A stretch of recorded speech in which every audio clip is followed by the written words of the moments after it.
Otitis media is an inflammation that occurs in the middle ear. Middle ear space contains fluid that could be easily infected, and the infected middle ear is called otitis media with effusion. The cause of the chronic otitis media with effusion for most of the allergic rhinitis patients is mainly due to the IgE-mediated allergies.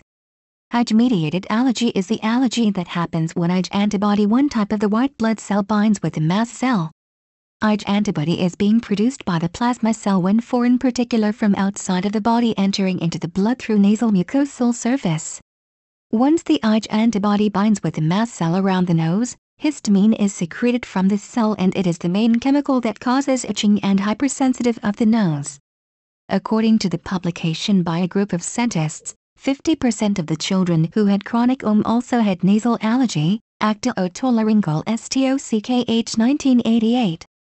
458 SUPPL, 41-7.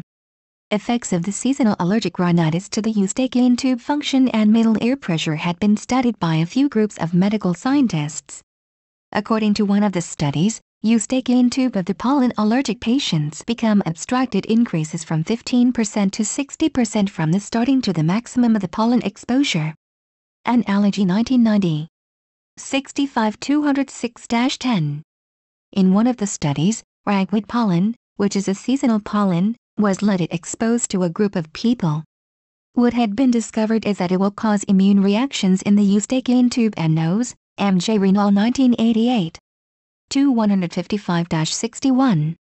Apart from this study, the other study reported that house dust mite, which was a perennial allergen, also caused eustachian tube obstruction, Arch otolaryngol head neck 1986.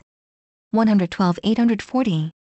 In the same study, they found out that 55% of the adults who had nasal allergy experienced the development of the eustachian tube dysfunction when this group of adult was exposed to house dust mite. In the following study, new thing that had been found out was eustachian tube obstruction happened more frequently for the patients who had allergic rhinitis. J. Allergy Clin Immunol 1987. 79-27-31. In allergen provocation studies, scientists found out that nasal obstruction usually occurred before the development of the eustachian tube obstruction. In allergen provocation study, individuals who took part in this study were exposed to allergen to provoke their nasal allergy symptom. In this study, researchers also discovered that various of inflammatory mediators such as histamine have been detected in middle ear effusions of the children who had Arch otolaryngol head neck 1988. 114-11-31-3. If eustachian tube obstruction that was caused by perennial exposure to allergens such as house dust mite was left untreated for quite some time, it could form middle ear disease, especially when priming phenomenon occurs in the eustachian tube. Priming phenomenon happens when mucosa in the organ responds to lower doses of allergen with repeated exposure. Allergic rhinitis could have priming phenomenon too when the mucosa in the nasal passage responds to low amount of allergen that has been inhaled through the nostril. For the eustachian tube obstruction that was caused by seasonal exposure to allergens such as ragweed pollen, its physiologic hyperresponsiveness could extend beyond the ragweed season. Studies show that half of the newly occurrent otitis media are diagnosed immediately after patient had been infected by viral rotavirus that causes flu and common cold. By using traditional standard culture techniques, it is quite rare that viruses could be isolated from the middle ear effusions in the patient with otitis media. However, with the newly developed PCR-based molecular analysis, viruses in the middle ear effusions could be detected and discovered that 53% of the middle ear effusions are positive for viruses, J. Infectus 1995. 172-1348-51.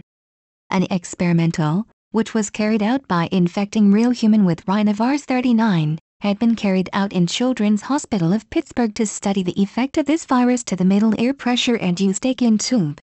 Result of this experiment showed a substantial increase of eustachian tube dysfunction and also abnormal middle ear in approximately 30% of the people who had been infected in this study. However, all these people who had been infected by this virus had less possibility to develop an otitis media disease. In another study, where influenza A virus was intravenously inoculated to a group of people, 59% of the inoculated people experienced the development of middle ear under pressure, and only 25% of these people developed otitis media, J infectus 1995. 172-1348-51.